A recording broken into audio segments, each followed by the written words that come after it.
दोस्तों नमस्कार, स्वागत है आप सभी लोगों का आज के अपने इस ऑनलाइन सेशन में।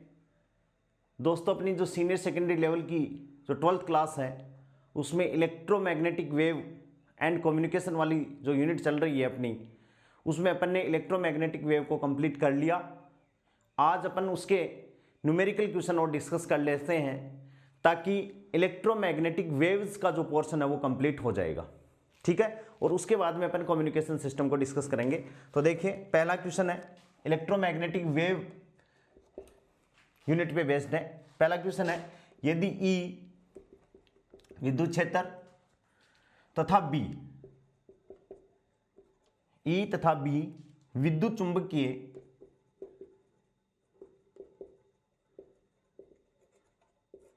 विद्युत चुंबकीय तरंगों के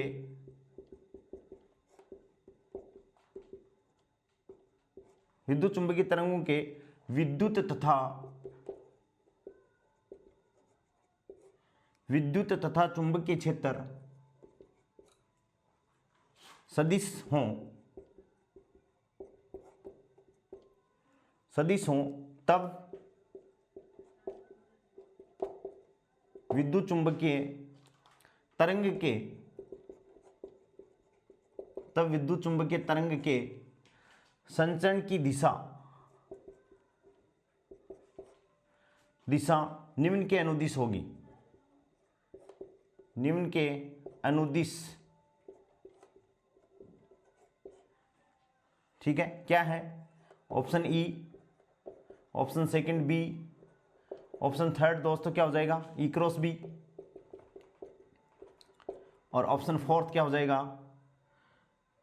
नन ऑफ दीज, उपरोक्त में से कोई नहीं, ठीक है। तो इसका आंसर क्या है? मैंने आप लोगों को बताया था कि विद्युत चुंबकीय तरंगों की एनर्जी को कौन आगे की तरफ ले जाता है? पॉइंटिंग सदिश, और इसकी वैल्यू क्या होती है? S = 1/μ0, और क्या होता है दोस्तों? E cross B। तो μ0 तो क्या है? नियतांक है। क्या है? निर्वात की पारगम्यता या चुंबकशीलता बोलते हैं। तो S विद्युत चुंबकीय तरंगों की दिशा किधर होगी? E क्रॉस B की डायरेक्शन में होगी। तो इसका ऑप्शन क्या है दोस्तों? थर्ड ऑप्शन क्या हो गया? इसका करेक्ट हो गया है, ठीक है। क्वेश्चन नंबर 2 देखिए, बहुत सिंपल सा क्वेश्चन है। विद्युत चुंबकीय तरंगे संचरित नहीं करती।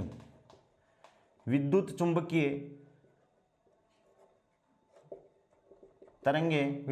तरंगे संचरित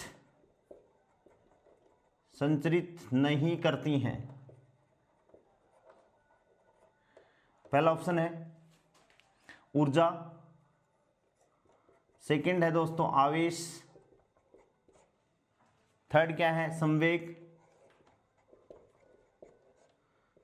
चौथा क्या है? सूचना, ठीक है।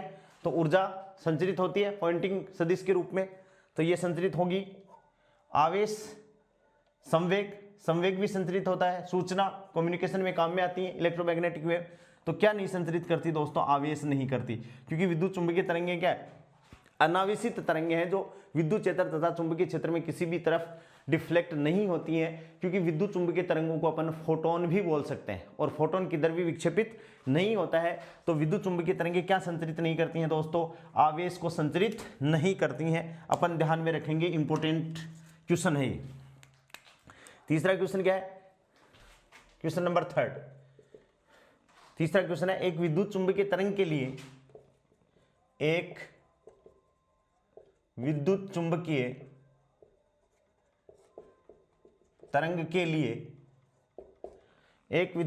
तरंग के लिए तरंग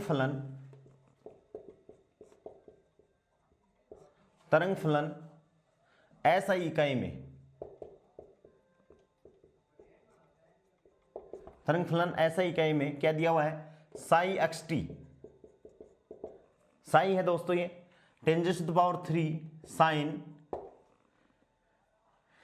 पाई 3 × 10⁻6 x और माइनस 9 × 10⁻14t, ठीक है। दिया है तरंग का वेग होगा, ठीक है। तो तरंग का वेग होगा, पहला ऑप्शन है 9 गुणा 10 की पावर 14 मीटर प्रति सेकंड। सेकंड ऑप्शन 3 गुणा 10 की पावर 8 मीटर प्रति सेकंड। तीसरा ऑप्शन है दोस्तों 3 गुणा 10 की पावर 6 मीटर प्रति सेकंड। और चौथा ऑप्शन है 3 गुणा 10 की पावर 7 मीटर प्रति सेकंड। ठीक है, अब ये बात अपन करें, इसको अपन एक्सप्लेन करें कि psi X T equals to क्या है, साई 0 साइन पाई 3 गुणा, तो इस पाई को अंदर मल्टीप्लाई कर दें अपन, तो ये क्या हो जाएगा के एक्स। भाई इसको अपन लिखें तो ये लिख सकते हैं psi X T equals to psi 0 sine, इसको अंदर मल्टीप्लाई कर दें तो पाई 3 गुणा 10 की पावर 6 इंटू एक्स माइनस 9 गुणा 10 की पावर 14 इंटू टी, पाई भी इसके साथ मल्टीप्लाई में आ जाए। तो ये क्या है दोस्तों, के एक्स होता क्या, साई 0 साइन के एक्स माइनस ओमेगा टी हो गया भाई। तो x को छोड़कर तो तुलना करेंगे तो k कितना हो गया, 3 गुणा 10 की पावर 6 इंटू पाई, के वेव प्रोपागेशन कांस्टेंट है। और ओमेगा बराबर क्या हो गया दोस्तों, ओमेगा बराबर 9 गुणा 10 की पावर 14 इंटू पाई। और वेग क्या होता है, विद्युत चुंबकीय तरंगों का वेग v equals to omega upon K equals to nu lambda अपन ने डिफाइन किया था, c इक्वल्स टू, ठीक है। तो v इक्वल्स टू क्या हो गया, ओमेगा अपॉन के, तो 9 गुणा 10 की पावर 14 इंटू पाई बटे के क्या है दोस्तों, 3 गुणा 10 की पावर 6 और इंटू क्या है पाई, पाई से पाई कैंसिल आउट, और ये कितना होगा 3 गुणा 10 की पावर 8 मीटर प्रति सेकेंड। कुछ बच्चे इस क्वेश्चन को सोचेंगे कि सर इसका आंसर तो ये है, लेकिन आपको क्वेश्चन का आंसर निकाल के ही करना है, ठीक है ना। इसमें गलती होने के बहुत चांसेस हैं। आप जानते हो कि विद्युत चुंबकीय तरंग है, और विद्युत चुंबकीय तरंग है वो प्रकाश के वेग c से गमन करती है, लेकिन यहाँ पर अपन को कैलकुलेशन अपन ने फॉर्मूले पढ़े हैं। तो v इक्वल्स टू क्या है दोस्तों, omega upon K equals to nu lambda, और v equals to omega upon K से अपन इसको क्या कर लेंगे, सोल्व कर लेंगे। तो अपना आंसर कितना आ गया, 3 गुणा 10 की पावर 8 मीटर प्रति सेकेंड। ये तो क्या है, कंसिक्वेंसी मिल गया, अदरवाइज हो सकता था कि इसका आंसर ये आ जाता, इसका आंसर ये आ जाता, समझ गए क्या। तो क्वेश्चन को अपन को डायरेक्ट टिक नहीं लगाना है, ये डायरेक्ट आपको इसलिए दे रखा है कि भाई बच्चे कंफ्यूज हो जाए। क्वेश्चन आपको डायरेक्ट टिक लगाना ही नहीं है, क्वेश्चन को आपको सोल्व करके ही दोस्तों आंसर को टिक करना है, ऐसी रिस्क नहीं लेना, वरना तो क्या होगा, बहुत सिंपल सा क्वेश्चन भी दोस्तों आपका क्या हो सकता है, गलत हो सकता है, ठीक है। इसमें क्या पूछा है, इसी क्वेश्चन में क्वेश्चन नंबर 4 क्या है कि इसी प्रश्न में क्वेश्चन नंबर 3 में, यानी उपरोक्त प्रश्न में तरंग की तरंग दैर्घ्य क्या है, उपरोक्त प्रश्न में तरंग की तरंग दैर्घ्य क्या है। इसमें लेमड़ा पूछा है, v आ गया, तो ये रहा देखो v इक्वल्स टू, v आ गया अपने पास में 3 गुणा 10 की पावर 8, तो न्यू इक्वल्स टू क्या है, c अपॉन लेमड़ा, ठीक है ना। और लेमड़ा इक्वल्स टू क्या है, c अपॉन न्यू, ठीक है। c कितना भाई, 3 गुणा 10 की पावर 8, और ओमेगा न्यू, ओमेगा बराबर क्या भाई 2 पाई न्यू, तो न्यू इक्वल्स टू क्या हो गया, ओमेगा अपॉन 2 पाई। ओमेगा की वैल्यू आपको दे रखी है, ठीक है भाई, तो ओमेगा की वैल्यू दे रखी है, तो इसमें क्या हो गया, इसको मल्टीप्लाई कर दो, तो ये तो ओमेगा अपॉन 2 पाई को ले लो वहाँ ऊपर, तो क्या हो गया 3 गुणा 10 की पावर 8 इंटू 2 पाई का मतलब 2 और इंटू पाई, और ओमेगा बराबर क्या है दोस्तों, ये रहा 9 गुणा 10 की पावर 14, ठीक है भाई, और इंटू पाई, पाई से पाई कैंसिल आउट, 3 3 3 9, और ये ऊपर जाएगा तो कितना हो जाएगा, तो ये क्या आ गया 2/3 और गुणा 10 की पावर कितना हो गया माइनस का 6, 10 की पावर माइनस का 6 आ गया, ठीक है, 10 की पावर माइनस 6 आ गया। और इसको 16 अपन करेंगे तो 2 में 3 का भाग देंगे तो कितना आ जाएगा भाई 0.666, और गुणा 10 की पावर कितना आ जाएगा -6, और 666 गुणा 10 की पावर कितना आ जाएगा -9 मीटर, तो 666 और 10 की पावर का मतलब क्या हो गया दोस्तों 666 नैनोमीटर। कितना आंसर हो गया 666 नैनोमीटर आंसर हो गया इसका, यानी इसके ऑप्शन 4 आपको दे रखे हैं, और इसका आंसर कितना हो गया 666 पॉइंट नैनोमीटर। और इसमें ऑप्शन क्या दे रखा है, पहला ऑप्शन है 666 नैनोमीटर, सेकंड ऑप्शन क्या दे रखा है दोस्तों 666 एंगस्ट्रम, ठीक है, थर्ड ऑप्शन क्या है 666 माइक्रोमीटर, गलती होने के चांसेस बहुत हैं, और 6.66 नैनोमीटर। लेकिन आप यदि सही है और यूनिट का यदि आपको सही नॉलेज है तो ये क्वेश्चन आपका सही होगा, अदरवाइज ये क्वेश्चन आपका गलत हो सकता है। मान लो ये क्वेश्चन दे दे और ये पूछ ले इसमें कि तरंग की तरंग दैर्घ्य कितनी है, तो तरंग की तरंग दैर्घ्य कितनी आएगी 666 नैनोमीटर, क्योंकि जैसे ही दशमलव हटाओगे तो 3 बिंदी नीचे आएंगी, ये पॉइंट हटेगा और ये ऊपर जाएंगी तो 10 की पावर कितनी हो जाएगी -9, और 9 का मतलब क्या है नैनोमीटर है। ठीक है, तो इसका पहला ऑप्शन क्या हो जाएगा दोस्तों, करेक्ट हो जाएगा। समझ में आ गई बात। नेक्स्ट क्वेश्चन देखिए,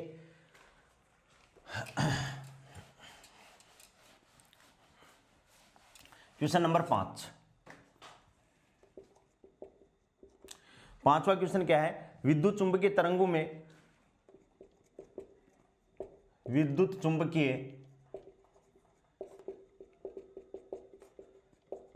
चुंबकीय तरंगों में औसत ऊर्जा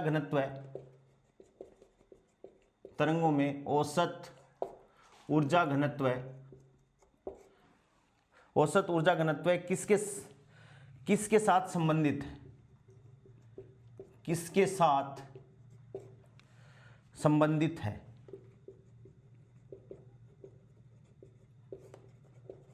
साथ संबंधित है।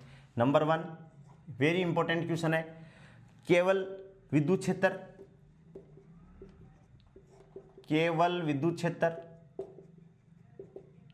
सेकंड केवल चुंबकीय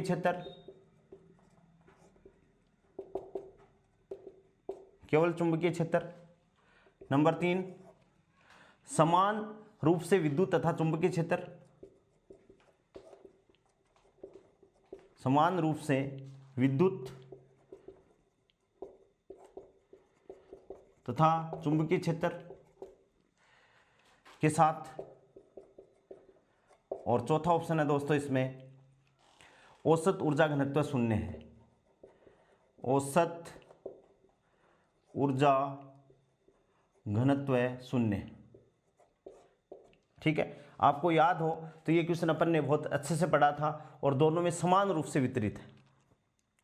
क्या है, समान रूप से विद्युत तथा चुंबकीय क्षेत्र के साथ होता है। क्यों कि U इक्वल्स टू आपको पता है 1/2 epsilon 0 E square plus B square upon क्या है 2 म्यू 0, और इसका अपन वो लेते हैं तो 1/4 ये आ जाता है। ये दोनों क्या समान रूप से वितरित होता है। ठीक है, तो इसमें थर्ड ऑप्शन क्या है दोस्तों इसके लिए करेक्ट है कि समान रूप से विद्युत तथा चुंबकीय क्षेत्र के साथ क्या होता है, वितरित होता है।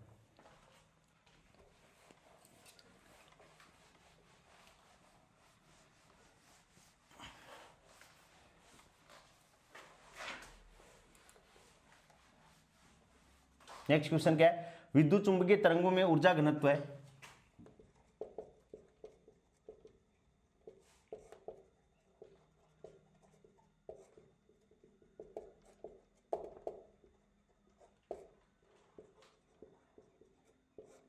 विद्युत चुंबकीय तरंगों में ऊर्जा घनत्व चुंबकीय क्षेत्र के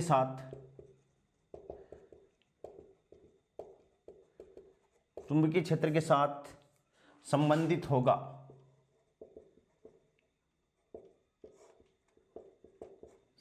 होगा, पहला 1/2 Li स्क्वायर, ये इंडक्टर में चुंबकीय ऊर्जा स्टोर होती है।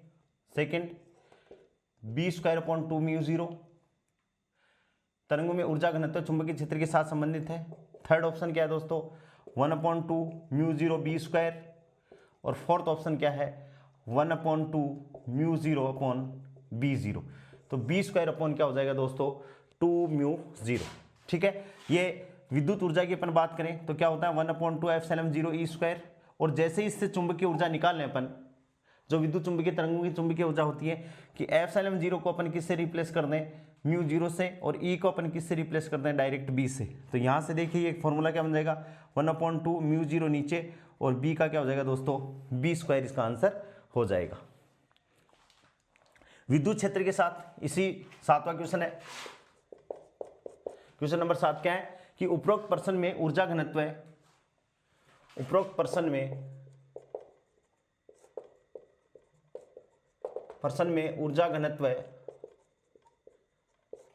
ऊर्जा घनत्व विद्युत क्षेत्र के साथ संबंधित होगा,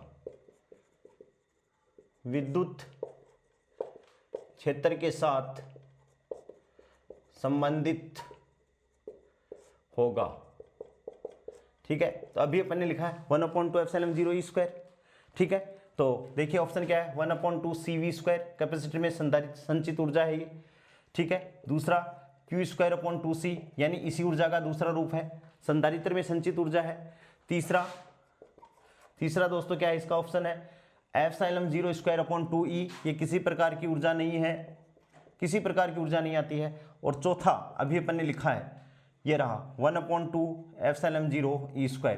तो कौन सा आंसर करेक्ट हो गया इसका, ये वाला चौथा ऑप्शन क्या हो गया दोस्तों, इसका करेक्ट हो गया है। ठीक है, समझ में आ गया क्वेश्चन। तो जो अपन ने प्रॉपर्टीज पढ़ी है विद्युत चुंबकीय तरंगों की, उन्हीं प्रॉपर्टीज में अपन ने एग्जाम में क्वेश्चन पक्का आना है। ठीक है, बहुत ध्यान से अपन को क्वेश्चन करने हैं। क्वेश्चन नंबर 8 देखिए,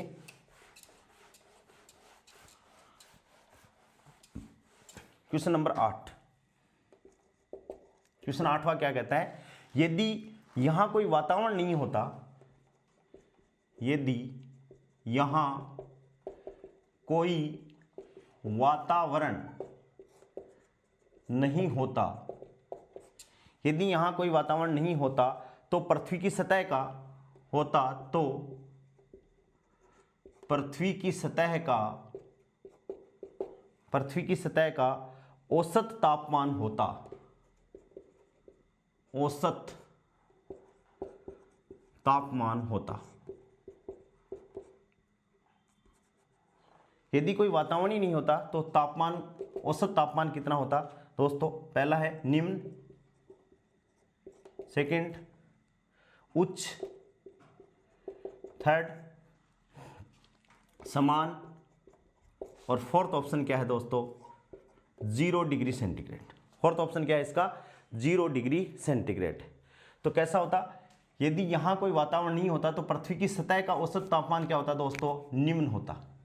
क्या होता, निम्न होता, क्योंकि रेडिएशन ट्रेवल करके, अब रेडिएशन को तो ट्रेवल करने के लिए आना ही नहीं पड़ता, लेकिन क्या होता कि वातावरण ही नहीं होता, किसी प्रकार की कोई विकिरणी रेडिएशन तो होती, क्योंकि विद्युत चुंबकीय तरंगों को ट्रेवल करने के लिए माध्यम की आवश्यकता नहीं होती। और वातावरण कौन डिसाइड कर रहा है, वातावरण, एनवायरमेंट, जिसमें चारों ओर जैसे ऑक्सीजन भी है, जितनी भी गैसें, नाइट्रोजन है, ऑक्सीजन, सारी गैसेस हैं, तो तापमान क्या होता दोस्तों, निम्न होता। इस बात को आप ध्यान में रखोगे, इंपॉर्टेंट क्वेश्चन है ये, जीके के पॉइंट ऑफ व्यू से भी, आपकी जनरल साइंस का क्वेश्चन भी है ये। यदि यहां कोई वातावरण नहीं होता तो पृथ्वी की सतह का औसत तापमान क्या होता दोस्तों, निम्न तापमान होता।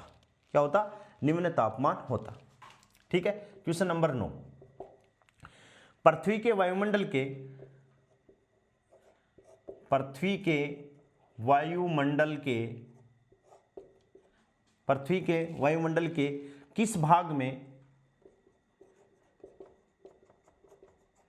किस भाग में ओजोन परत उपस्थित रहती है, ओजोन परत उपस्थित रहती है। ओजोन परत कौन सी, जो पैरामैग्नेटिक किरणों को पृथ्वी के वायुमंडल में आने से रोकती है, यानी जीवित प्राणियों को बचाती है। पृथ्वी के वायुमंडल में के किस भाग में ओजोन परत उपस्थित रहती है। ठीक है, किस भाग में रहती है भाई, पहला क्वेश्चन है क्षोभ मंडल में, दूसरा ऑप्शन क्या है, समताप मंडल में,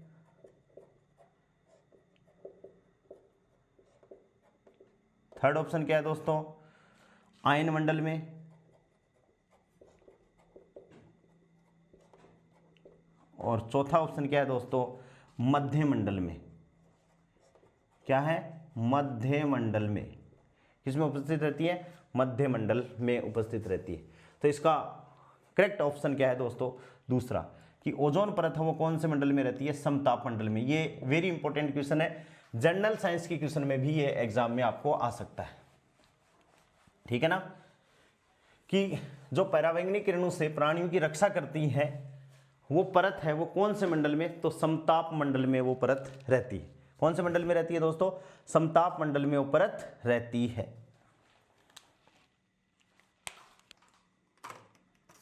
ठीक है, नेक्स्ट क्वेश्चन देखिए, पृथ्वी के वातावरण में, क्वेश्चन नंबर 10, पृथ्वी के वातावरण में ओजोन परत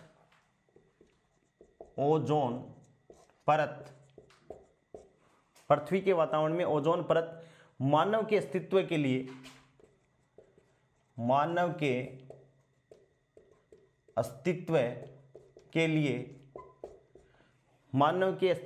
लिए बहुत आवश्यक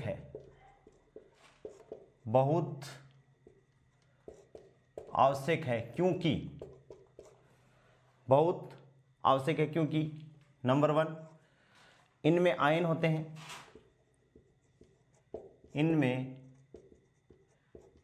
होते हैं,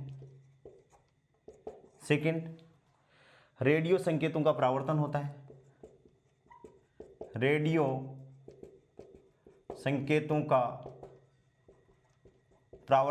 है,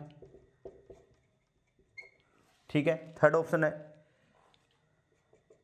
पराबैंगनी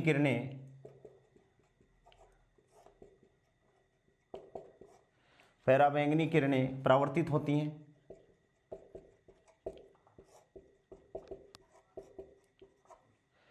और दोस्तों अवरक्त किरणें परावर्तित होती हैं। अवरक्त किरणें परावर्तित होती हैं। क्या होती है? अवरक्त किरणें परावर्तित होती हैं। तो इसका ऑप्शन थर्ड क्या है? पराबैंगनी किरणों को रिफ्लेक्ट करता है। ठीक है, ध्यान रखोगे। क्वेश्चन नंबर 11, 11वां क्वेश्चन क्या है? 3 × 10⁹ हर्ट्ज, 3 × 10⁹ हर्ट्ज से 3 × 10⁻10 हर्ट्ज तक आवर्ती है। अच्छा क्वेश्चन है, यह मानो छप गया फर्स्ट ग्रेड में। सबसे पहला है, इसको अपन क्या कहेंगे? HF band, high frequency band. Second अति उच्च SHF, super high frequency band. ठीक है। तीसरा क्या है? Ultra high frequency UHF band. बहुत अच्छा क्वेश्चन है। और चौथा है दोस्तों बहुत very high frequency VHF band. यानी आवर्ती 3 × 10⁹ हर्ट्ज से 3 × 10⁻10 हर्ट्ज किससे संबंधित है? तो किससे संबंधित होगी दोस्तों? अति उच्च आवर्ती है। ये क्या है? अति उच्च आवर्ती। सुपर हाई फ्रीक्वेंसी बैंड क्या है? Super high frequency band. याद रखना है, रटनी है ये फ्रीक्वेंसी आपको। क्या करनी है? ये फ्रीक्वेंसी आपको दोस्तों रटनी है, लर्न करनी है। ठीक है।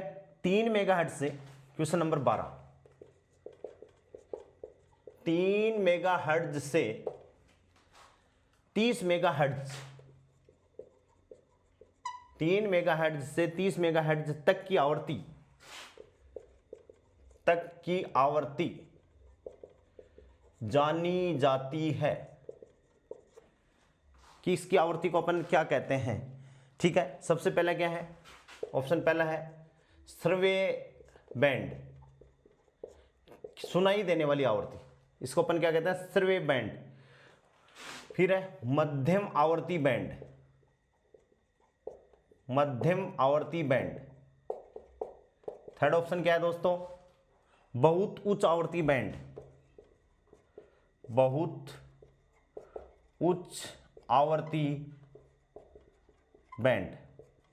और फोर्थ ऑप्शन है दोस्तों उच्च आवर्ती बैंड। क्या है? उच्च आवर्ती बैंड। ठीक है। तो इसका आंसर भी क्या है? 12 में 6, 4 उच्च आवर्ती बैंड है। क्या है ये? उच्च आवर्ती बैंड इसको अपन बोलेंगे। क्या बोलेंगे? उच्च आवर्ती बैंड इसको बोला जाएगा। ठीक है। नेक्स्ट क्वेश्चन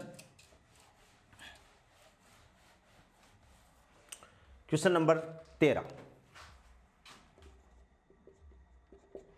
क्या है? AM का मतलब एम्पलीट्यूड मॉड्यूलेशन भी बोल सकते हो। AM प्रास की,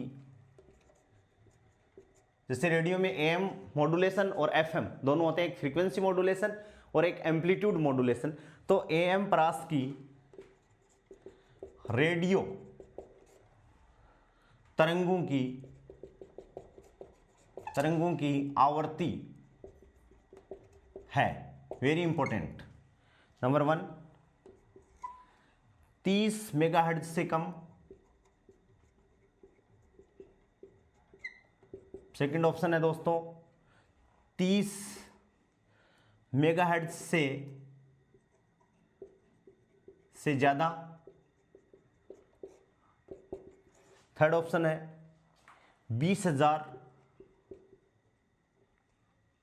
हर्ट्ज से कम। और फोर्थ ऑप्शन क्या है दोस्तों 20,000 हर्ट्ज से ज्यादा से अधिक मान लो। ठीक है, तो इसका आंसर क्या है पहला 30 मेगाहर्ट्ज से कम। ऐसे क्वेश्चन अपन पढ़ते नहीं है और एग्जाम में आ जाते हैं एकदम बहुत सिंपल से क्वेश्चन। तो AM प्रास की रेडियो तरंगों की आवृत्ति कितनी होगी 30 मेगाहर्ट्ज से दोस्तों क्या होगी कम होगी। याद रखेंगे 30 मेगाहर्ट्ज से कम, 3 मेगाहर्ट्ज से 30 मेगाहर्ट्ज उच्च आवृत्ति बैंड है। ठीक है, और देखो इसी पे अटैक किया है 30 मेगाहर्ट्ज को ही पूछा है यहां पर। ठीक है ना, तो एम्पलीट्यूड मॉड्यूलेशन प्रास की रेडियो तरंगों की आवृत्ति है उसको आपको याद रखना है 30 मेगाहर्ट्ज से कम होती है। ठीक है, क्वेश्चन नंबर 14 का क्वेश्चन आता है निम्न में से विद्युत चुंबकीय तरंगों के लिए निम्न में से विद्युत चुंबकीय तरंगों के लिए विद्युत चुंबकीय तरंगों के लिए गलत कथन चुनिए। पहला है अनुप्रस्थ होती हैं, सही बात है। विद्युत चुंबकीय तरंगों की प्रकृति कैसी होती है अनुप्रस्थ होती है, पहला ऑप्शन सही है। दूसरा क्या है सभी माध्यम में समान चाल से गमन करती है, सभी माध्यम में समान चाल से गमन करती है। थर्ड ऑप्शन क्या है प्रकाश के वेग से गति करती है, बात सही है, ये बात सही है, प्रकाश के वेग से गति करती है। विद्युत चुंबकीय तरंगों की वेग कितना होता है प्रकाश के वेग के बराबर होता है।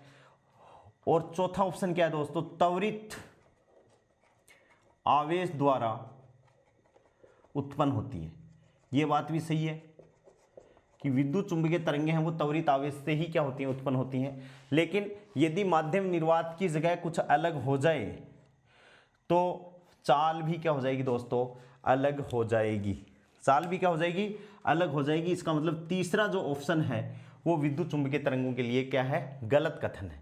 क्या है ये भी सही है करेक्ट है, ये भी करेक्ट है, ये भी करेक्ट है, लेकिन ये वाला जो कथन है वो दोस्तों क्या है गलत है, ये वाला कथन क्या है गलत है। ठीक है, ध्यान से, अच्छा क्वेश्चन है।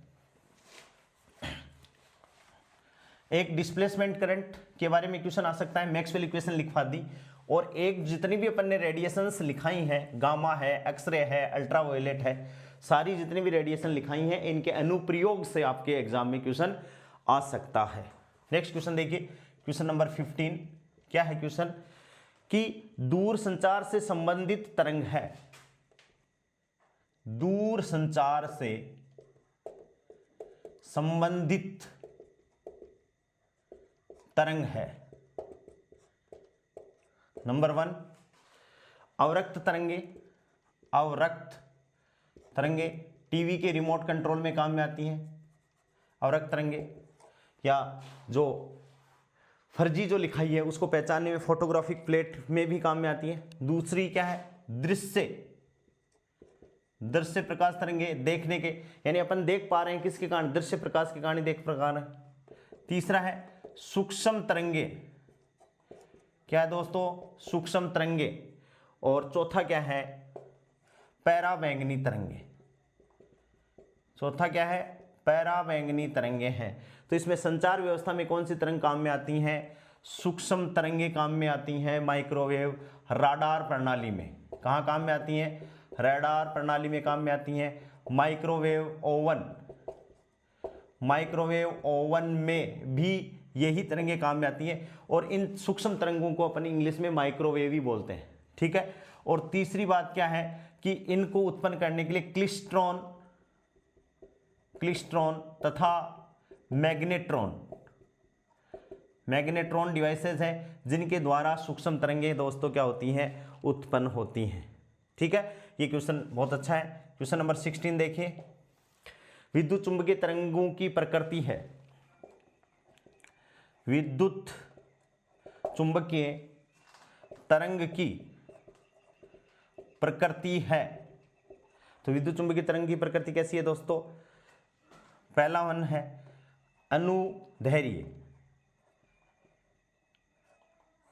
सेकंड अनुदैर्घ्य अप्रगामी, अप्रगामी, ध्यान देना वर्ड है अप्रगामी। नंबर 3 क्या है दोस्तों? अनुप्रस्थ, और चौथा क्या है? अनुप्रस्थ अप्रगामी, अनुप्रस्थ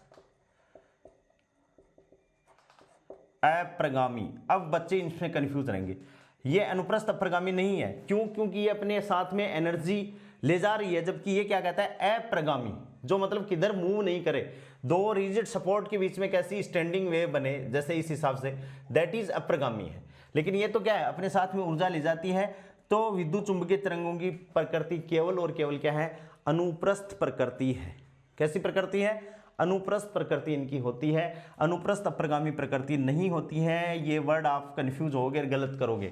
तो विद्युत चुंबकीय तरंगों की प्रकृति कैसी है दोस्तों? केवल और केवल अनुप्रस्थ प्रकृति है। ठीक है, नेक्स्ट क्वेश्चन देखिए, इंपॉर्टेंट क्वेश्चन नंबर 17 का क्वेश्चन क्या कहता है कि हरित ग्रह प्रभाव,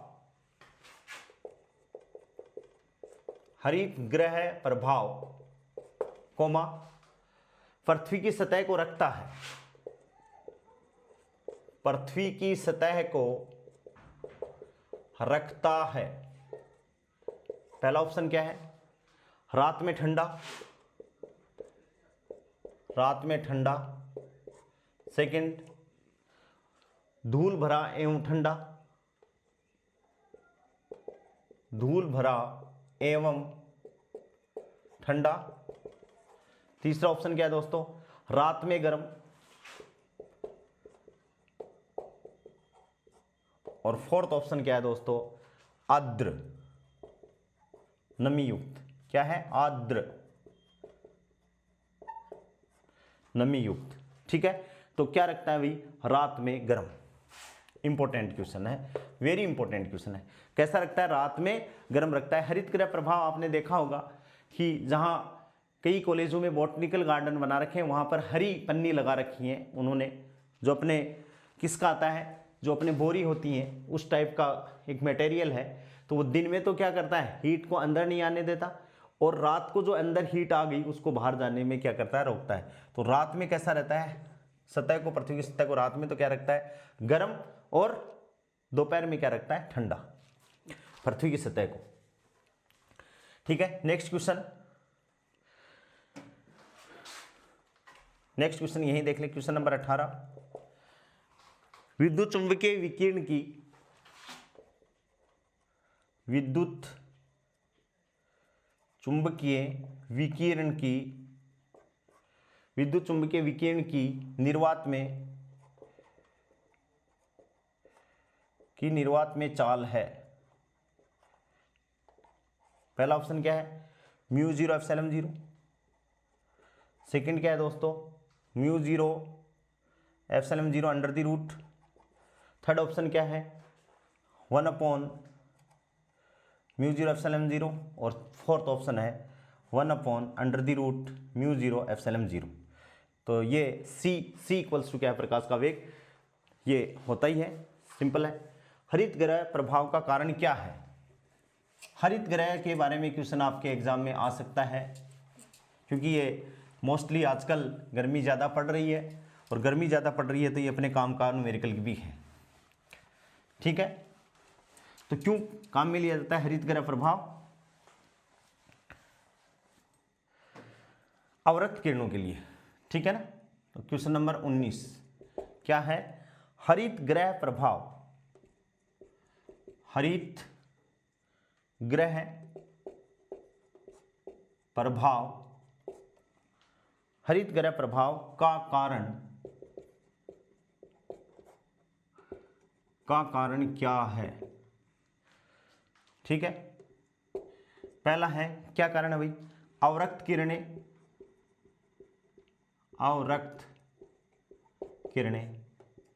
सेकंड ऑप्शन क्या है दोस्तों? पैराबैंगनी किरणें।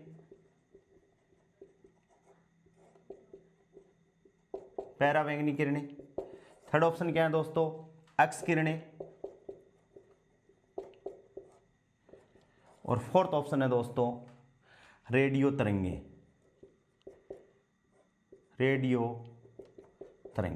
तो हरितगृह का प्रभाव है अवरक्त किरणें।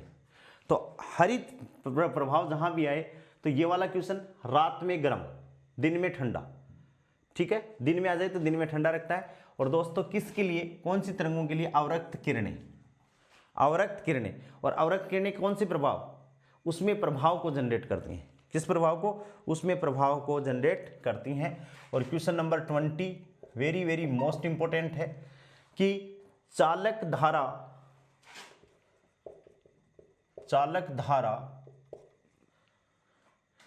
विस्थापन धारा,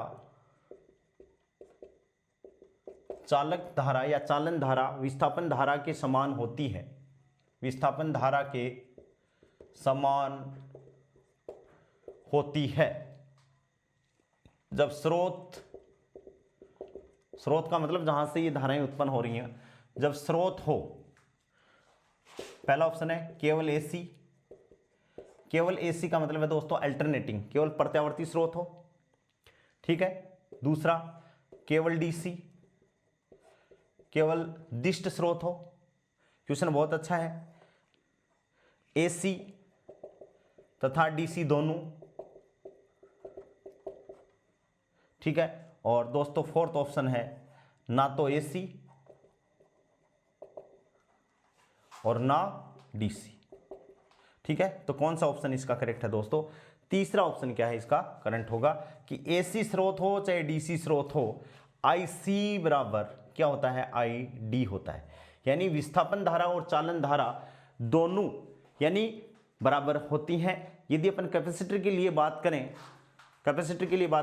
कि सपोज ये कैपेसिटर है, तो ये तार में जब धारा प्रवाहित हो रही है तो आईसी धारा प्रवाहित हो रही है, यानी यहां IC not equals to 0, but I D बराबर क्या है दोस्तों? 0 है। लेकिन यहां अपन बात करें तो यहां क्या है? I D not equals to 0। I D तो यहां 0 नहीं है, लेकिन यहां पर कैपेसिटर के अंदर आईसी बराबर क्या है? 0 है।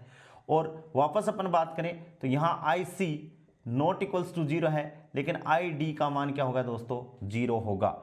और विस्थापन धारा तथा चालन धारा हमेशा एक दूसरे की क्या होती हैं? दोनों बराबर होती हैं। ये इंपॉर्टेंट क्वेश्चन है, आपको ध्यान में रखना है, ठीक है।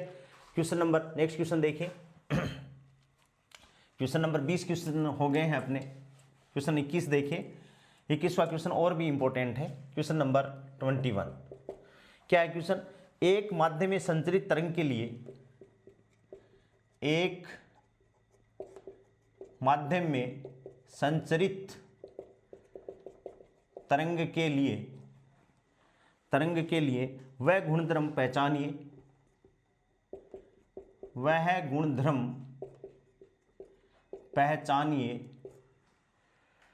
गुणधर्म पहचानिए जो दूसरे गुणधर्म पर निर्भर नहीं हो, जो दूसरे गुणधर्म पर निर्भर नहीं हो। क्वेश्चन की लैंग्वेज को देखो किस हिसाब से पलटा है। पहला वेग, सेकंड तरंग धैर्य, थर्ड ऑप्शन है दोस्तों आवर्ती, और चौथा ऑप्शन क्या है? ये सब एक दूसरे पर निर्भर है। यह सब एक दूसरे पर निर्भर हैं। ये सब क्या है दोस्तों? एक दूसरे पर निर्भर है, ठीक है। तो इसका आंसर क्या होगा कि आपको पता है कि जब विद्युत चुंबकीय तरंगें एक माध्यम से दूसरे माध्यम में जाती हैं तो एक पैरामीटर परिवर्तित नहीं होता, बाकी सब बदल जाते हैं। और वो पैरामीटर कौन सा है दोस्तों? आवर्ती। जब ये बदलता ही नहीं है तो ये किसी पे डिपेंड ही नहीं रहता। तो इसका आंसर क्या है दोस्तों, आवर्ती है। इसी क्वेश्चन को इसने अलग तरीके से पेश कर दिया कि अपन गलती कर दें इसमें। तो अपन को यह है कि ये पैरामीटर है, चाहे माध्यम कितने भी बदल दिया जाए, आवर्ती कभी भी बदलती नहीं है। चाहे परावर्तन हो चाहे अपवर्तन हो, आपतित तरंग चाहे वो विद्युत चुंबकीय तरंग हो चाहे प्रकाश तरंग हो, उसकी आवर्ती बदलती नहीं है। ठीक है, नेक्स्ट क्वेश्चन नंबर 22।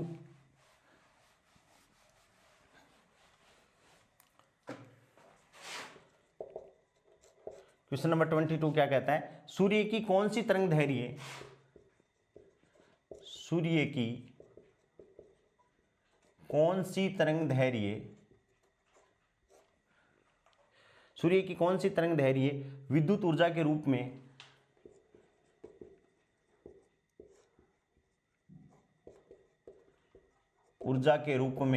विद्युत ऊर्जा के रूप में प्रयोग की जाती है। ठीक है, पहला है ऑप्शन रेडियो तरंग, ये तो संचरण में काम में आती है। दूसरा IR तरंग यानी इंफ्रारेड। ठीक है, तीसरी दृश्य प्रकाश, दृश्य देखने के काम में आता है। और चौथा क्या है, सूक्ष्म तरंग, अभी अपन ने लिखा था कम्युनिकेशन में काम में आता है। तो अवरक्त तरंगे, IR तरंग, इसको केवल आप लोगों को कंफ्यूज करने के लिए दोस्तों यह आंसर अगले ने दे रखा है। इसका आंसर क्या होगा, IR का मतलब क्या है, अवरक्त तरंग। ठीक है ना, कौन सी तरंग है, अवरक्त तरंग। अब बाकी सबको देखो हिंदी में लिखा हुआ है, लेकिन आप लोगों को कंफ्यूज करने के लिए इंफ्रारेड, तो ये आप इसका इंग्लिश वर्जन भी इन तरंगों का याद रखोगे। और याद करने का तरीका क्या है, GXUVIMR, एक वर्ड याद रखोगे तो पूरा विद्युत चुंबकीय स्पेक्ट्रम आप लोगों को याद हो जाएगा। ठीक है, नेक्स्ट क्वेश्चन देखिए, क्वेश्चन नंबर 23।